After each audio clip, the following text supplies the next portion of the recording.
Hello, Paul here from EMD Automotive. I've got this Audi Q5 that we're doing the actual, some diagnostic was towed in. This car was towed in for actually no start. You put the key on the ignition, put the ignition on and go to start, nothing happened. So just want to show you guys what we're doing. So we have to support the engine on top. See that? Engine must be supported on top like that. You have to. Got to remove the engine mounts, brackets,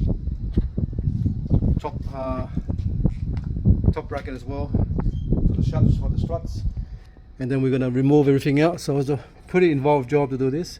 It's not like a normal car that you can just do it like on the car, easily on the bottom or top. This one here is right inside here, and so that mount and engine mount in the way.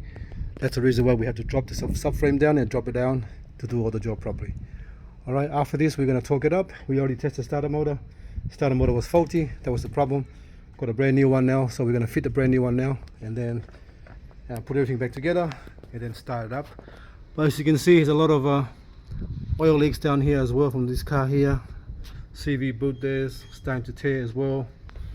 If you look underneath here as well, rear main seal, looks like the rear main seal is leaking.